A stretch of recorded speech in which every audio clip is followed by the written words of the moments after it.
वर्णन करून नमन करून मनोभावे कथा सांगूया। भगवंताचं लग्न आहे, घटिका कुठली का असे ना, लग्नाची असेल, भक्तीची घटिका असेल ना, अन्य कोणतीही घटिका असेल, माणसाने सदा सावध राहिलं पाहिजे। नाथ महाराज वर्णन करतात, सावध का राहावं माणसानं। भक्ती जरी केली, भक्तीमध्ये एका भगवंताची भक्ती सोडून साधक जर दुसऱ्या पांडुरंगाचा उपासक असणारा जर दुसऱ्या देवाची भक्ती करत असेल तर त्या भक्तीमधला या ठिकाणी नाथ महाराजांनी भेद सांगितलेला आहे। एकच देव धरायचा आणि शेवटपर्यंत त्याचीच पूजा करायची, ही झाली भक्तीमधली सावधता।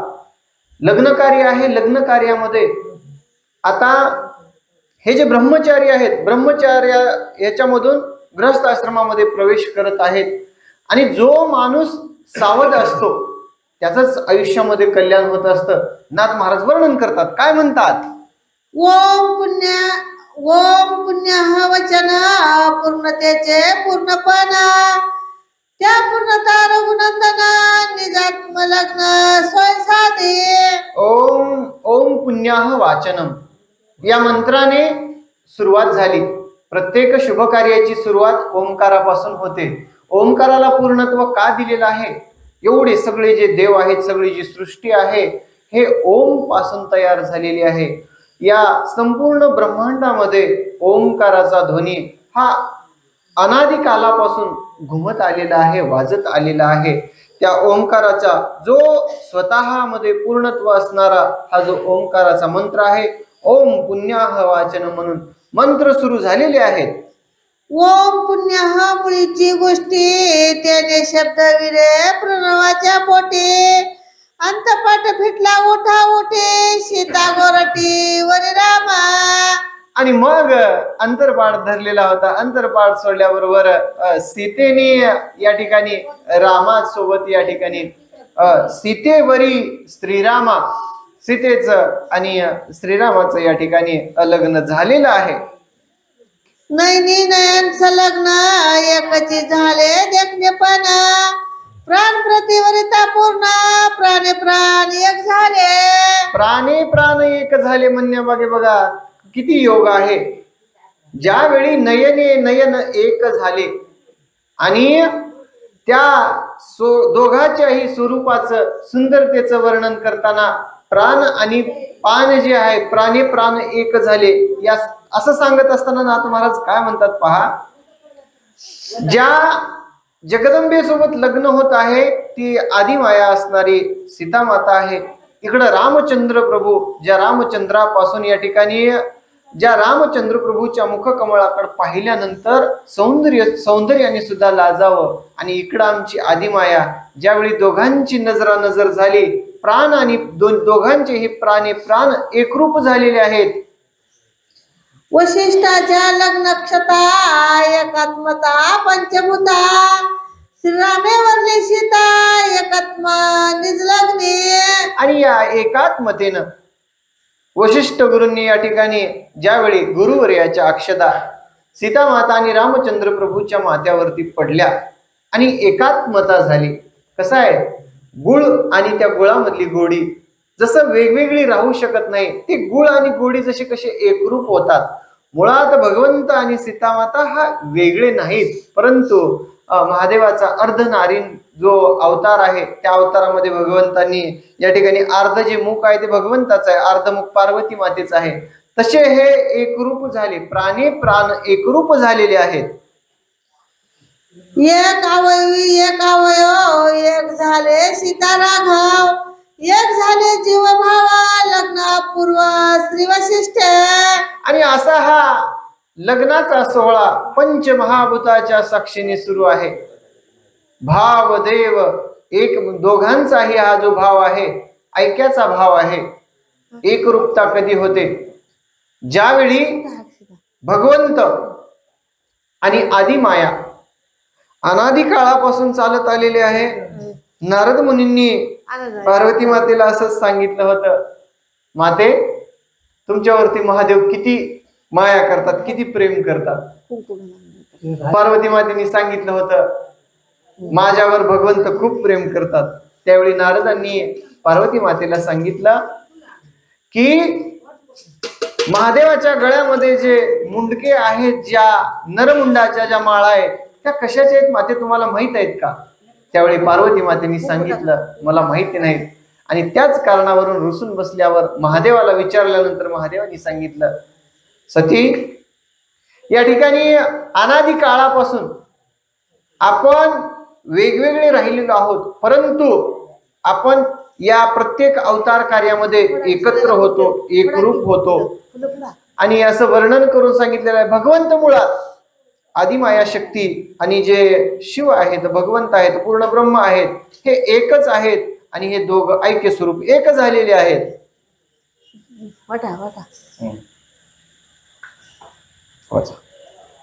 सीतेची निज माता श्रीराम घाली लग्नाक्षिता, तोची हस्त पावे सीता सुखरूपता स्वानंद. आणि लग्न झाल्यानंतर नवरदेवानी नवरीच्या डोक्यावर अक्षता वाहायच्या असतात. रामचंद्र प्रभूंच्या हातामध्ये अक्षता दिल्या आणि अक्षता देऊन सीतामातेच्या या ठिकाणी डोक्यावरून रामचंद्र प्रभूंनी अक्षता वाहिल्या. सगळ्यांना अक्षता पोहोचल्या. ह्या ओळीत आता लागते बघा, चालूच आहे का? या ओळीत आता लागते त्याच्यावर झापा काहीतरी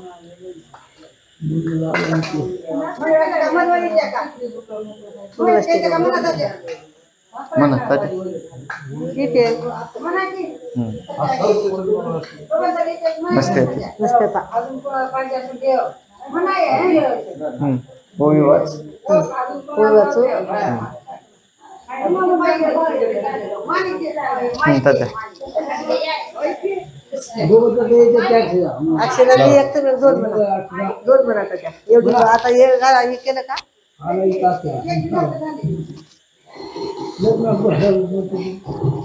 अक्षता इकडे आली ते पडलं खाली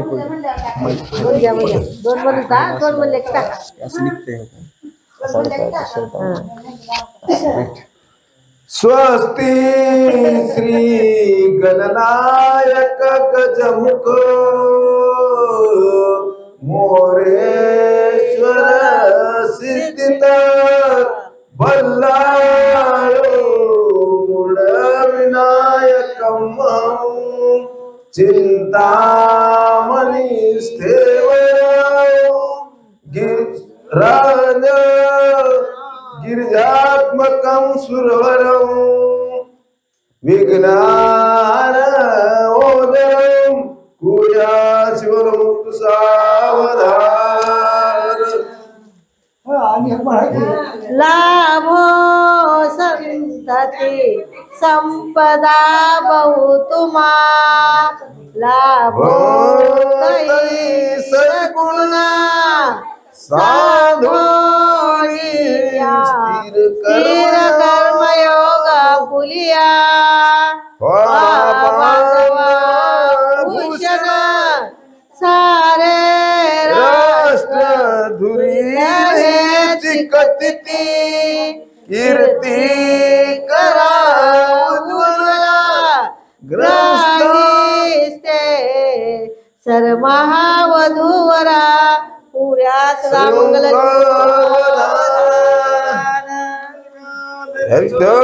श्री ज्ञानदेव तुकाराम राजा रामचंद्र भगवान की जय. कपिवर हनुमान महाराज की जय. कुंकला पाय इकडे कला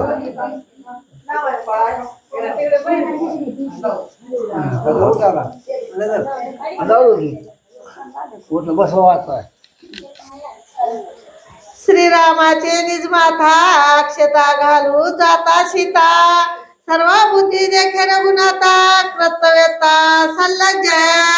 आणि ज्यावेळी रामचंद्र प्रभूंनी सीता मातेच्या डोक्यावरती अक्षता टाकल्या, अक्षता वाहिल्या, सीता मातेच्या हातामध्ये अक्षता दिल्यानंतर सगळ्यांची दृष्टी सीता मातेकडे आहे, रामचंद्र प्रभूकडे आहे. सगळे तल्लीन होऊन पाहू लागलेत. नाथ महाराजांनी यामध्ये सुद्धा अध्यात्म स्वरूपाने वर्णन करत असताना नाथ महाराज काय म्हणतात ऐका.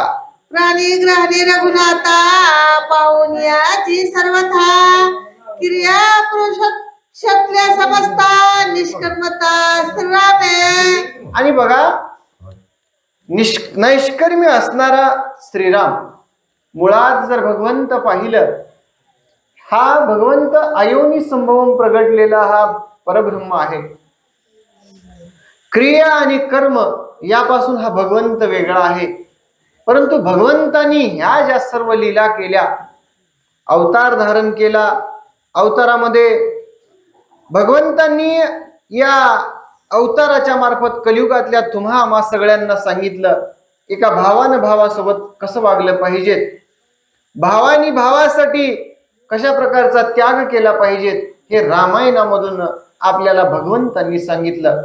कर्मापासून अलिप्त असणारा, जसं कमळाचं पान त्या पाण्यापासून जसं अलिप्त असतो, तसं मुळातच हा भगवंत कर्म अकर्मापासून अलिप्त असणारा आहे. परंतु तुम्हा आम्हा सर्वांसाठी देवानी ह्या लीला रचल्या, या लीलेमधून आपण काही घ्यावं, आपण शिकावं, यासाठी आपल्याला रामायण ऐकायचं आहे. भगवंताच्या या लीला परोपकारासाठी केलेल्या आहेत आणि नैष्कर्म्य असणारा हा भगवंत मुळात तुमच्या आमच्यासाठी कर्म करत आहे. काय म्हणतात, अर्ध नारी नटेश्वरी जो पुरुष तोच नारी, श्रीराम ही तशाच परे सीतावरी निजात्मा. ज्याप्रमाणे पार्वती माता आणि शिव हे अर्ध नारी नटेश्वर आहेत, अर्धा भाग पार्वती मातेचा आहे, अर्धा भाग शंकराचा आहे, त्याप्रमाणे दोघ हे ऐक्यत्वाला प्राप्त झालेले आहेत, एक झालेले आहेत. मुळात दोन्हीही एकीकडे ब्रह्म आहे, एकीकडे माया आहे. दोघे ज्यावेळी एकत्र येतात त्यावेळी जसं महादेव अर्ध नारी नटेश्वराचं महादेवाचं सुंदर रूप दिसतं, तसं जानकी मातेनं रामचंद्र प्रभू सोबत विवाह केल्यानंतर पूर्णत्व झालेलं आहे. श्रीराम सोय चैतन्य मृती सीता तवाते चित्शक्ती लग्न लागले एकात्मप्रीती चतुर्क्ती चौठाई. आणि मुळातच चैतन्याचा जिव्हाळा असणारा, चैतन्याने परिपूर्ण असणारे आमचे प्रभू रामचंद्र, आणि या चैतन्यासोबत मायेचं या ठिकाणी एकत्र झाल्यानंतर ज्याप्रमाणे दोन्हीही एकत्र झाले आणि एकत्र झाल्यानंतर पूर्णत्व झालेलं आहे, नाथ महाराज वर्णन करतात.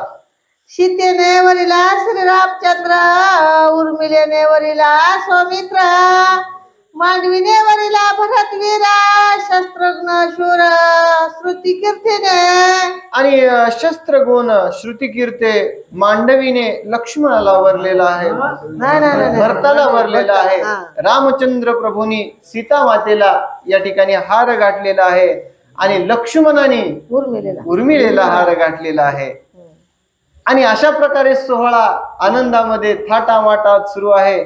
सगळ्या देवाधिकांची बांधवडी, सगळे साधू संत ऋषी सिद्ध महंत जपी तपी साधू संन्यासी सगळे विवाहासाठी भरभरून या ठिकाणी आशीर्वाद देत आहेत. चौघी कन्या चौघेवर लग्न लागले सविस्तर, बोहरे शोभती मनोहर जय जयकार प्रवतले. आणि या चौघांचं या ठिकाणी लग्न थाटामाटात लागल्यानंतर सगळ्यांनी या ठिकाणी आनंद उत्सव या ठिकाणी साजरी करायला भगवंताच्या नामाचा सगळ्यांनी जय जयकार केला आणि असं सुंदर या ठिकाणी वातावरण त्या ठिकाणी तयार झालेलं आहे.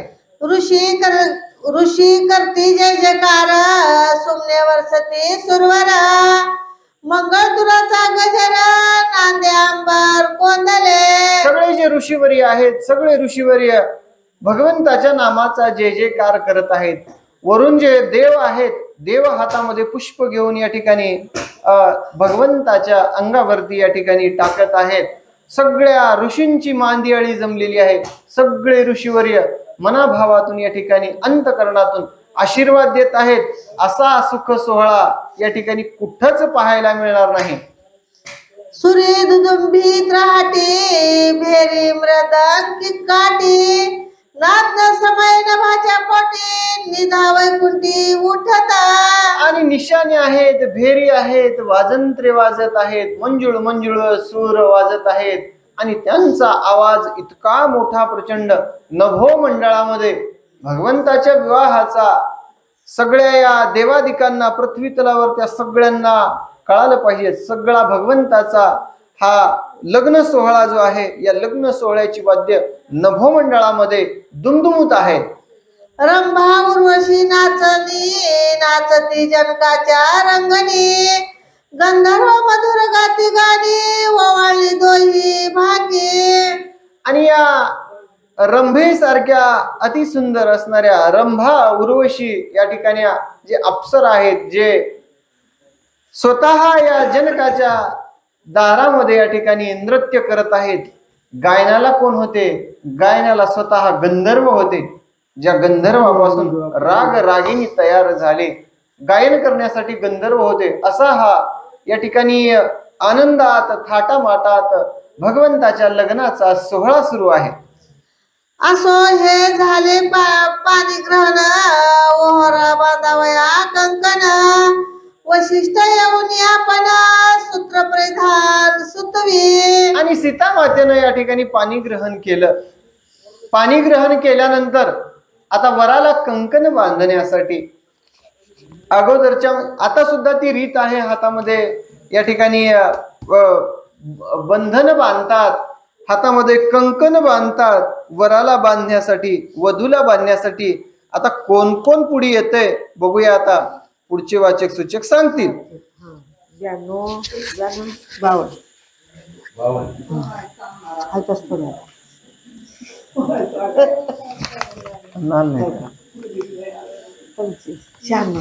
52 झालं.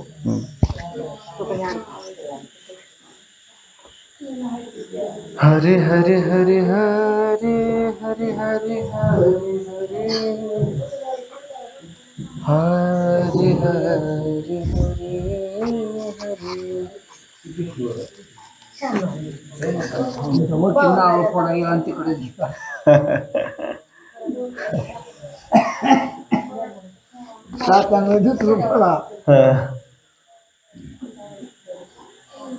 पुंडलिक वरदाई श्री ज्ञानदेव तुकाराम सीताकांत समरंजय जय राम महारुद्र हनुमान की जय. कपिवर्य महारुद्र हनुमान की जय.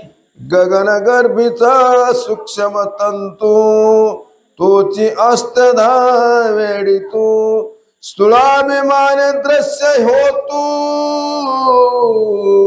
मग तोडितो दोठाई.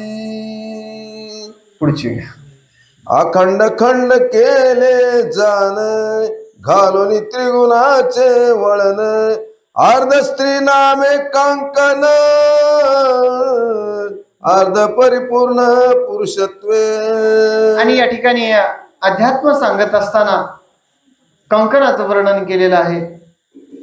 ज्यावेळी त्या कंकणाचे 2 भाग केले, 8 येडे घातले अगोदर. 8 येडे घातले त्याच्यातला अर्ध नवरीला अर्ध नवरीला. थेडली मायेची वधू वस्त्रे श्रीराम मेचुनी अच्छिंद्रे अष्टपुत्र्या पितांबरे नेसली बोरे स्वानंदे. आणि मग ते कंकण अर्ध वराला आणि अर्ध या ठिकाणी वधूला अर्पण केल्यानंतर दोघांनाही वस्त्र अर्पण केलेले आहेत. 4 नवरदेव 4 नवरे आहेत. 8 जण झालेले आहेत. या चौघांनाही वधू आणि वरांना वस्त्र अर्पण केले, पितांबर अर्पण केले. आणि मग पुढे काय होतं? माया मळेल वधू वस्त्रासी नगे शतानंद उदासी वशिष्ठ नघेवर वस्त्रासी दोघे उदासी पुरोहिता. आणि दान धर्म करायला तयार आहेत. ऋषीवर्य जे आहेत, ऋषीवर्य या ठिकाणी अर्पण केलेले वस्त्र स्वीकारायला तयार नाही. कशामुळं? काय म्हणतात नाथ महाराज पुढे? घ्यावया माया मळीन वासासी कलह सोल बस गोत्र जासी विसरून आणि आत्मवेसी देहलो वासी भांडती. आणि मग ऋषीवर याचं असं म्हणणं आहे, वस्त्र आहे किंवा कुठलंही दान घेणं आहे म्हणजे मायेमध्ये गुंतल्यासारखं आहे. मायेच मलिन वस्त्र. कुठलीही वस्तू दान घेत असताना ते सोनं असेल, नाणं असेल, वस्त्र असेल किंवा अन्नदान दिलेलं असेल. ऋषीवर्य म्हणत आहेत वसिष्ठ, मायेच मलिन असणार हे वस्त्र आहे, मायाधीन असणार वस्त्र आहे. आम्ही साधू लोक, आम्हाला काय एक आम्हाला लंगोटी झाली बस झाली, आम्हाला कशाची अपेक्षा नाही. तुमचं वस्त्र घेऊन, तुमचे वस्त्र घेऊन या मायेमध्ये, या भरजरीच्या पितांबरामध्ये आम्ही कशाला अडकून, आम्हाला एक भगवा वस्त्र झालं बस झालं.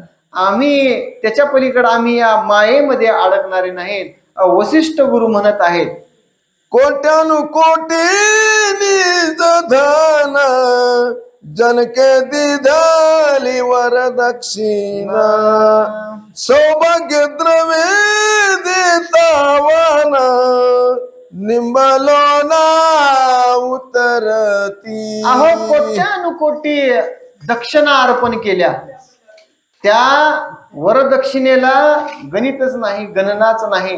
जनकाने इतकं मोठं दान आपल्या जावयांना दिलेलं आहे.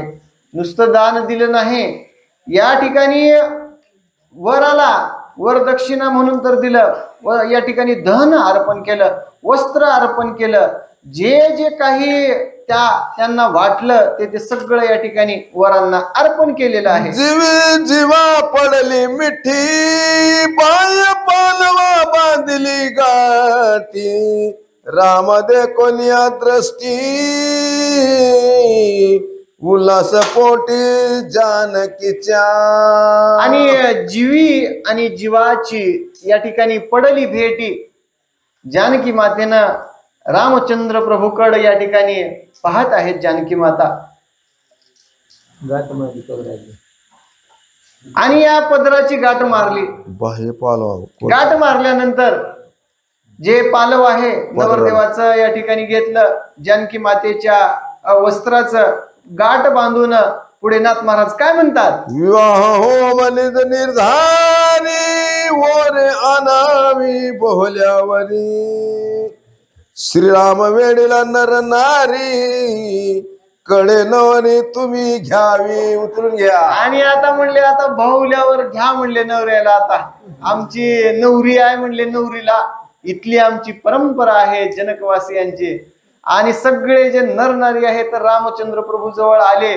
नवरदेवाला कसे करतात कलवरे त्यांचे मित्र, तसं रामचंद्र प्रभू जवळ आले आणि रामचंद्र प्रभूला म्हणले, आता नवरीला उचलून घ्या. हसे रघुनाथासी विपरीत विधी लौकिकासी वसिष्ठ मने श्रीरामासी वृद्धाचारासी प्रतिपाळी. आणि रामचंद्र प्रभूला असं म्हणल्यानंतर वेगळीच आहे म्हणले विधी, नवरीला उचलून घ्यायचं राहते का म्हणले कुठं. वसिष्ठ गुरुनी म्हणले नाही म्हणले रामचंद्र प्रभू, इथल्या हे जे विधी आहेत ह्या विधी आपल्याला पूर्ण केल्याच पाहिजेत. रामाचं काय चला, आता गुरुवर याचा आदेश म्हटल्यानंतर सीता मातेला उचलून घेतात का नाही, आता ऐकूया. स्वय श्रीराम विचारी माझी प्रकृती मज माझारी न घेता बसली कडेवरी मजवुनी दुरी होऊन आणि रामचंद्र प्रभू म्हणले, बाबा आम्ही या ठिकाणी काडी मोड पैलवान आहे बाबा, असं नाही म्हणले. सीता माता कशाची ऐकतात, सीता माता उडी मारून रामचंद्र प्रभूच्या कडेवर बसल्या आणि चला म्हणले आता मला घेऊन. न बैसविता बैसली कडिये जीवे भावे मजे पडिये नावा रूपाचे मज मडिये उमोनी गुडिये हे नांदे. आणि रामचंद्र प्रभूला उचलून घ्यायचं नव्हतं तरीही नाही नाही म्हणता सीता माता रामचंद्र प्रभूच्या कडेवर येऊन बसल्या. आग आग आग म्हणजेपर्यंत टणकून उडी मारून बाई बसली कडेवर. पुढे काय झालं, हे माझे निशोभे रूपवंती माझे निशी नित्य स्थिती माझेरीशी गगन गती लाजू किती लौकिका. आणि रामचंद्र प्रभू सीता मातेला म्हणत आहेत, बाई हे माझ्याच्यानं जमणार नाही, मला हे शोभणार नाही का, माझ्यापासूनच या गती लाभलेली आहे, सर्वांच्या स्थितीचा आधार असणारा मी आहे. शहाण्या माणसांनी जर असं नवरीला उचलून जर घेऊन फिरलालं तर बाकीचे काय म्हणतील, काय या ठिकाणी विचार करतील. रामचंद्र प्रभू सीता मातेला समजावून सांगत आहेत. तिसीन लाविता हात नवरी उचली रघुनाथ आलिप्तपणे घेऊन येत तेने विस्मित ऋषी समूह. आणि रामचंद्र प्रभू बघा, सामर्थ्य भगवंता, पूर्ण ब्रह्माचा अवतार याच्यासाठी सांगितलंय. सीता मातेला हात लावला नाही, रीतीच नवरीला उचलायचीच रीती आहे की नाही म्हणले. रामचंद्र प्रभूंनी हात न लावता नवरीला असं केल्याबरोबर सीता माता या ठिकाणी जमिनीपासून अधांतरी वर झाल्या. सगळेजणी आश्चर्यचकित होऊन बघू लागले, अचानक असं काय झालं असावं. चौ पुरुषार्था चारी मुक्ती तैसी चारी बोहरे शोभती कडे घेतल्या कवने रीती तेही स्थिती अवधारा. आता 4 नवरदेव आहेत, रामचंद्र प्रभू, लक्ष्मण, भरत आणि शत्रुघ्न. चारेंचा तिथला जनकवासियांचा रिवाज काय होता, नवऱ्याला या ठिकाणी उचलून घेऊन या ठिकाणी कार्यक्रम साजरी करायचा, बहुल्याचा कार्यक्रम. परंतु रामचंद्र प्रभूंनी सांगितलंय, माझ्या स्थितीला मला हे शोभणार नाही. आता 4 जणांनी नवऱ्यांना उचलून हा रीतिरिवाज पूर्ण कसा केला तुम्ही ऐका. सायुजता सीता सती तिसी उचली रघुपती उर्मिला स्वरूपता शोभती उचलेली प्रीती सौमित्रे. आणि सायुज्य असणारी, सायुज्यता मुक्तीमध्ये असणारी एक मुक्ती सीता माता, त्या सायुज्यतेला रामचंद्र प्रभूंनी उचललं, अंगाला स्पर्श न करता उचललं. आणि जे समीपता जे आहे, समीपता सौमित्रांनी या ठिकाणी त्यांना उचललेलं आहे. मानवी सोय समीपता भरते उचलेली तत्वता श्रुत कीर्ती सलोकता होय उचलिता शस्त्रगुण. आणि शस्त्रगुणांनी श्रुत कीर्तीला उचललेला आहे. आता हे जे 4 भाऊ आहेत, 4 भावाला 4 पुरुषार्थ म्हणलेला आहे. आणि या 4 वधू जे आहेत, 4 वधूंना 4 प्रकारच्या मुक्ती म्हणलेली आहेत. सलोकता, स्वरूपता, समीपता आणि सायुज्यता. प्रत्येक वधूला मुक्तीचं रूप दिलेलं आहे. कारण का, एकीकडे भगवंत आहेत, एकीकडे माया आहे. नाथ महाराज अध्यात्माची सांगड घालून वर्णन करतात. यव बोरे आली वेद के प्रती शतानंद विधी देवोक्ती केली विवाह होम समाप्ती द्विजा देती धन धान्य. आणि अशा प्रकारे बहुल्याचा कार्यक्रम पूर्ण केला. पूर्ण केल्यानंतर जो यज्ञ, जो होम होता, होमाला पूर्ण आहुती दिली. पूर्ण आहुती दिल्यानंतर होम पूर्ण झाला. आणि अशा प्रकारे लग्नाचा विवाह सोहळा जो आहे थाटामाटामध्ये भगवंताचा संपन्न झालेला आहे. जनक केला अनुक्रमा येथे करावा चतुर्थ होम 4 दिवस संभ्रम सोहळा परम करावा.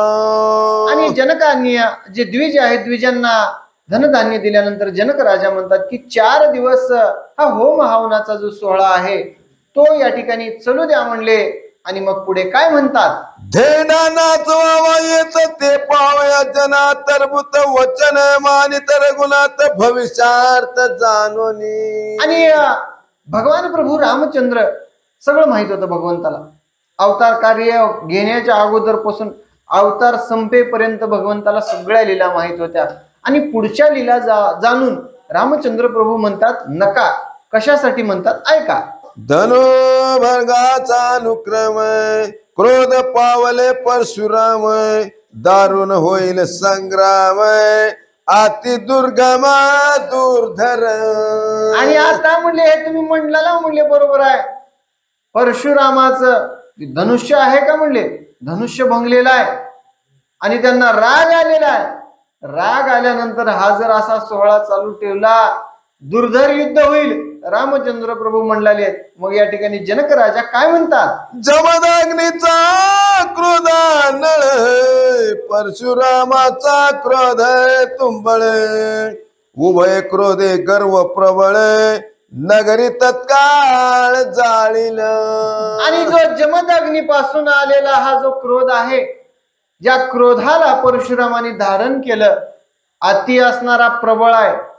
आणि तो जर क्रोध या ठिकाणी परशुरामाला आला आणि त्यांनी जर इथं आले, सगळीच्या सगळी नगरी जाळून भस्म करून टाकतील असं या ठिकाणी भगवंत सांगत आहेत. प्रजा पीडित समस्त, हे श्रीरामाचे मनोगत, वशिष्ठ झाले इत्याद्भुत, आणि करत गत रामाचे. आणि रामचंद्र प्रभू वशिष्ठ दोघांनाही संपूर्ण भविष्यामध्ये काय होणार आहे माहिती आहे, पुढची स्थिती जाणून आहेत. आणि पुढची स्थिती जाणून असल्यामुळं ते सांगत आहेत हा सोहळा तुम्ही चालू ठेवा म्हणला, याच्यासाठी काही अडचण नाही. परंतु परशुरामाचं धनुष्य भंग झालेलं आहे, त्यांना राग आला आणि हे असं युद्ध झालं तर उगा या प्रजाजनांना त्रास होईल, भगवंत सांगत आहेत. वराणाहून अधिक पुढे काय आहे अधिक, आणि अयोध्येशी जाता आवश्यक जाणे एक वनवासा. आणि आता म्हणले पुढची जी स्थिती आहे, विवाह झालेला आहे, आम्हाला पुढे अयोध्येला जायचं आहे. अयोध्येला गेल्यानंतर वनवासाची जी स्थिती आहे हे सुद्धा राम जाणून आहे. तो राम सगळं कसं आहे, संपूर्ण भविष्य या ठिकाणी रामाला माहिती आहे पुढे काय होणार आहे. परंतु जगासाठी या ठिकाणी रामचंद्र प्रभूंनी लटिक्या या लीला तुम्हा आम्हासाठी दाखवलेल्या आहेत. येथे झाले पाणी ग्रहण, लंकेशी मारिल्या रावण, ते सीतेचे माझे होईल लग्न, सोहळा संपूर्ण युद्धाचा. आणि या ठिकाणी पाणी ग्रहण झालेलं आहे. इथून पुढे काय होणार आहे, तिथं या लंकेमध्ये रावणाला मारायचं आहे. आणि लंकेमध्ये रावणाला मारून पुढच्या ह्या जे लीला आहेत, ऋषीवर्य जे आहे, जे वाट पाहत बसलेले आहेत, त्यांना मुक्ती द्यायची आहे. लंकेमध्ये रावणाला मारायचं आहे आणि मग पुढच्या लीला मला संपूर्ण करायच्या आहेत. ते नाचेल रणधेंडा, आणि राक्षस मुंडा पडतील अति उदंड, बाण प्रचंड समवेत. आणि मग त्या ठिकाणी या ठिकाणी सत्तेच्या या सामर्थ्याच्या बळावरती नाचणारे रणधेंडे जे राक्षस आहेत का, त्या राक्षसांचं अधपतन करायचंय, राक्षसांना मारायचं आहे. देवांना जी बांधवडी लागलेली आहे, बांधवडी देवांची मुक्त करायची आहे. तुम्ही आता मला इथं गुंतवून ठेवू नका, भगवान रामचंद्र प्रभू सांगत आहेत. जानकी अल्प सोहळा, सोडणे आता देवाची बंदिशाळा, तोडणे आहे ग्रहाची श्रंखळा, तो आगळा उत्साह. आणि म्हणले हे पाणी ग्रहण झालं, हा विवाह सोहळा तर संपूर्ण झाला, परंतु देव या ठिकाणी बंदिशाळेमध्ये टाकलेले आहेत. ग्रह जे आहेत, ग्रह सुद्धा या ठिकाणी बंधनामध्ये आहेत. एवढा रावणाचा अत्याचार त्यांच्यावरती होता, देवादिकांना बांधून ठेवलेलं होतं. गणपतीची सुद्धा अवस्था रावणाने वाईट अवस्था केली होती. एवढ्या देवाची बांधवडी आहे, यांना मुक्त केल्यानंतर जो आनंद होणार आहे, या विवाहाच्या आनंदापेक्षाही सुद्धा द्विगुणित असणारा तो आनंद आहे, रामचंद्र प्रभू सांगत आहे. श्रीरामाच्या निज भावासी वशिष्ठ जाणवले सावकाशी, त्याने सांगितले जनकाशी, वेगी बोराशी बोलवी. आणि मग वशिष्ठ मुनींनी रामचंद्र प्रभूच्या मनात असणारा भाव जाणला. गुरुवर्य ते आहेत जे शिष्याच्या मनामधला भाव जाणतात. आणि खरा शिष्य जो आहे, जो गुरुला न म्हणता आपल्या मनामध्ये काय आहे ते सांगतो. वसिष्ठ मुनींनी सांगितलं. जनक राजाला म्हणतात, विवाह सोहळा संपन्न झाला, आता काय करा तुम्ही, लवकर होईल तेवढी आम्हाला आता निरोप द्या, आज्ञा द्या आणि यांची बोळवण करा. मुनिवर्य बोलत आहेत. श्रीराम नवे गा प्राकृत, याचे वचन ब्रह्मलिखित, जनके मानवली निश्चित, हर्षयुक्त बोलवी. आणि श्रीरामचंद्र प्रभू, श्रीराम नोहे हा प्राकृत. जनक राजा सुद्धा जाणून होते, त्यांना सुद्धा आपल्या जावयाची प्रचिती आलेली होती. पहिल्या दृष्टीमध्ये ज्यावेळी पाहिलं त्यावेळेस त्यांना भ्रम झाला होता. साधारण पुरुष, साधारण बालक, साधारण असणारा देहधारी मनुष्य आहे असं जनक राजाला सुद्धा वाटलं होतं. परंतु जनक राजांनी ज्यावेळी रामचंद्र प्रभूची स्थिती जाणली त्यावेळी म्हणले, हा प्राकृत पुरुष नाही, हा पूर्ण ब्रह्म असणारा भगवंताचा अवतार आहे. जनकांनी जाणलं आणि त्यांची बोळवण केलेली आहे.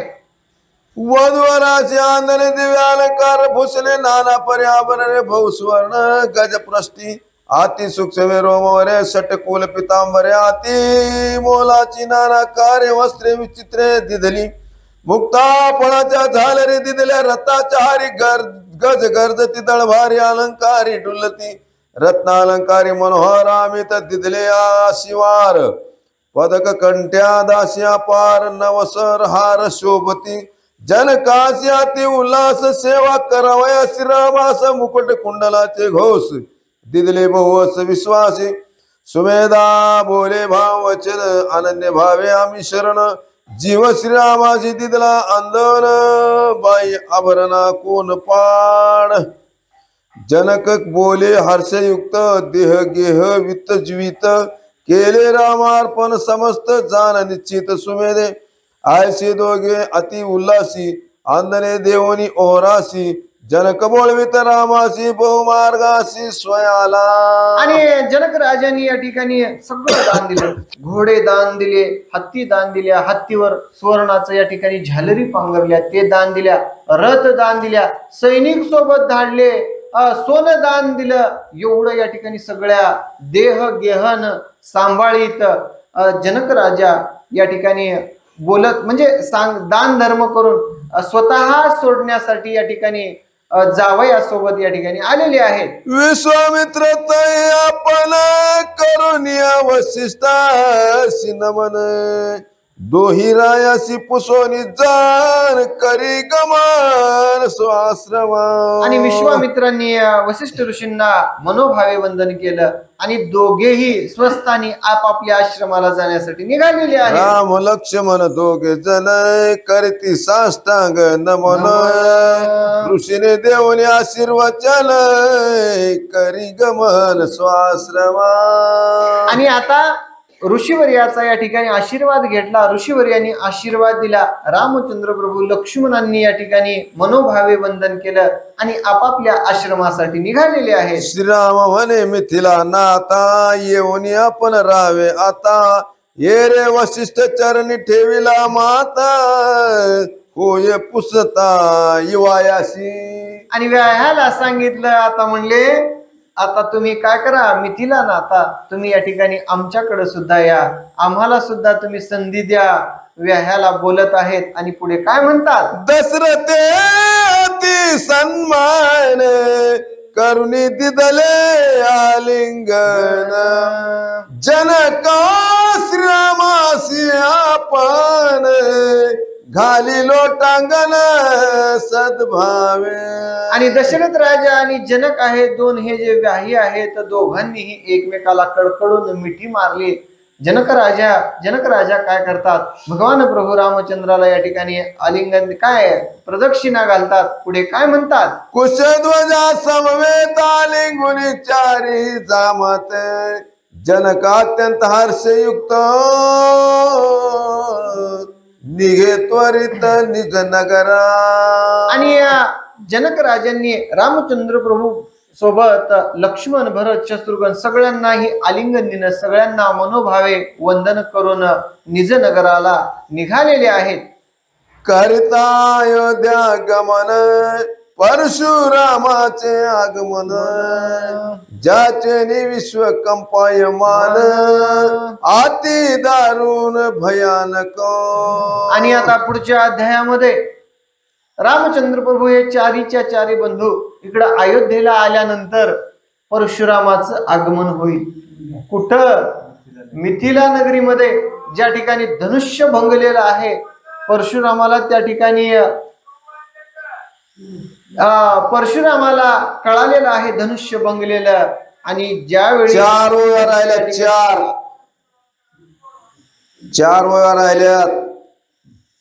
राम श्रीराम पडे पाडू, राम श्रीराम युद्ध द्रडू, राम श्रीराम प्रेम गोडू, कथा कैवाडू अवधारा.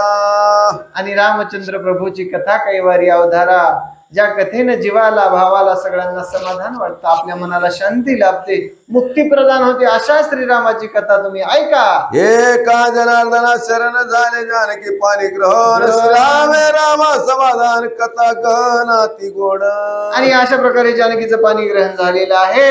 आणि आता आपण आरतीला सुरुवात करूया. श्री भावार्थ रामायण बालकांडे का कार्तिकाय जानकी पाणी ग्रहण नाम 25 अध्याय. गोडा पुंडलिक वरदे ज्ञानदेव तुकाराम राजा रामचंद्र भगवान की जय.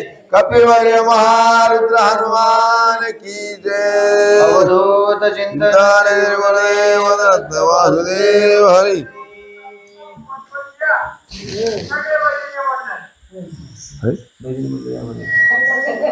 हरे हरे. हरता वार्ता विघ्नाची, पूर्वे पूर्वे प्रेम कृपा देवाची, सर्वांगी सुंदर उडशेंदुराची, कंठी झळके माळा मुक्ता फळाची. जय देव जय देव जय मंगलमूर्ती, दर्शन मात्र मान स्वर्ण मात्र मान कामना पूर्ती. जय देव रत्न कथित हारा तुझ गौरी कुमरा, चंदनाची मोठी कुंकुम केशरा, हिरे जडित मुकुट शोभत वरा, रुंजुंजळी पुरेची घागरिया माळा. जय देव जय देव जय मंगलमूर्ती, दर्शन मात्रे मान स्वर्ण मात्र मान कामना पूर्ती. जय देव लंबोदर पीतांबर फणीवर बंधना, सरळ सोडवर तोंड त्रिनयना, दास रामाचा वाटपा हे सदरा, संकटी पावावे निर्वाणी रक्षावे सुरवर्ग जोधना. जय देव जय देव जय मंगलमूर्ती, दर्शन मात्र मान स्वर्ग मात्र मान कामना पूर्ती. जय देव जय देव. आज पाल सूत राजा दशरथ, राजा दशरथ सूर्यवंशी जन्म झाला रघुनाथ, मर्दोनी ताटिका व्याध रक्षित, व्याध रक्षित, उद्धरी गौतम ललनाचा अपभंगित. जय देव जय देव जय जय श्रीरामा, सीता वल्लभ स्वामी द्यावा मज प्रेमा. जय देव जय देव. वर्णोनिया जानकी अयोध्येसी आले, अयोध्येसी आले, वाळून पित्र वचन वनवासा गेली, पंचवटे रामन पिसिताक्षण वदिले, पिसिताक्षण वदिले, सुग्रीवांजली नंदन मित्र जोडिले. जय देव जय देव जय जय श्रीरामा, स्वामी श्रीरामा, सीता वल्लभ स्वामी द्यावा मज प्रेमा. जय देव जय देव. वानर हाती सिंधू सेतू बांधिला, सेतू बांधिला, वानर मेळा घेऊन रावण मर्दिला, विभीषण राज सापोनी अयोध्येसी आला, अयोध्येसी आला, एका जनार्दनी चरणी रंगला. जय देव जय देव जय जय श्रीरामा, स्वामी श्रीरामा, सीता वल्लभ स्वामी द्यावा मज प्रेमा जय देव जय सत्राने उड्डाण भवकार वरणी कर्णमळ मंडळ सिद्धुल गगनी क्राळी ब्रह्मांड धाके दुर्वाणीच्या झाल्या पळणी जय देव जय देव जय हनुमंता हो स्वामी हनुमंता तुमचे प्रसाद वीरदंता जय देव जय देव धुमधुमला पातावरती शब्द धरला धन्यर माडीला खेळ राळी ब्रह्मांड धाके निषेध रामे रामदास शक्तीचा शोध जय देव जय देव जय हनुमंता हो स्वामी हनुमंता तुमचे प्रसाद कृतंता जय देव आरती एकनाथा महाराजा समर्था त्रिभुवनी तुझी तोरी जगुरु जगन्नाथा आरती एकनाथा एकनाथ नाम सार वेदशास्त्राचे गुज संसार दुःख नाशे महामंत्राचे बीज आरती एकनाथा महाराजा समर्था त्रिभुवनी तुझी थोरी सद्गुरु जगन्नाथा आरती एकनाथा एकनाथ नाम घेता हर्ष वाटेल चित्ता आनंद गोपाळदास धन्य नुरे गुण गाता आरती एकनाथा महाराजा समर्था त्रिभुवनी तुझी थोरी सद्गुरु जगन्नाथा आरती एकनाथा घालील लोटांगण वंदिन चरण डोळ्याने पाहिल रूप तुझे प्रेमे आलिंगन आनंदे पूजन भावे वाळी नमनी नामा विठ्ठल रुक्माई ठोबा रुक्माई विठ्ठल रुक्माई ठोबा पुंडलिकाधर श्री ज्ञानदेव तुकाराम राजा रामचंद्र भगवान की जय महारुद्र हनुमान की जय अवधूत चिंतन श्री गुरुदेव दत्त वासुदेव हरी आता विश्वास देवे येणे वागत न तोषावे दोषो निमज द्यावे पसाय दान हे कळाची व्यंकटी सांडो दया सत्कर्म विरती वाढो परस्परे पडो मैत्र जीवाचे दुरितांचे तिमिर जावो विश्व स्वधर्म सूर्य पाव जो जे वांछिल तो ते लावो प्राणी जा वाचन सकळ मंगळी ईश्वर निष्ठांची मांदी आळी वर्त भूमंडळी भेटतो तया भूता चला कल्पतरूचे आरवा चेतना चिंतामणीचे गाव बोलते जे अर्णव पियुषांचे चंद्रमेघे आरांचन मारतंड जे तापहीन हे सदा सर्व सचार स्वैर्य होतो किंबहुना सर्व सुखी पूर्ण होणे त्रिलोके भजिजो आदि पुरुखी अखंडित आणि ग्रंथ उपजिवे विशेष लोकी ये द्रष्टा दृष्ट विजयी होवावे तेथ म्हणे श्री विश्वेश्वराव आवैल दान पसाव येणे बरे ज्ञान देव सुखिया झाला येणे वरी ज्ञान देव सुखिया झाला हरि ओम तथास्तु तथास्तु तथास्तु कुंडली ज्ञानदेव राम कपिवर्य महारुद्र हनुमान की जय कपिवर्य महारुद्र हनुमान की जय अवधूत चिंतन श्री गुरुदेव दत्त वासुदेव हरी छत्रपती शिवाजी महाराज की जय धर्मवीर संभाजी महाराज की जय पार्वतीश्वर गोपाल कृष्ण भगवान की जय खाली या ठेवलं का कसा ठेवायचा सगळं तिकडे ऐकू नको प्रतिभागी खावा राहतो एवढा नियम राहते तुम्ही कसा ठेवायला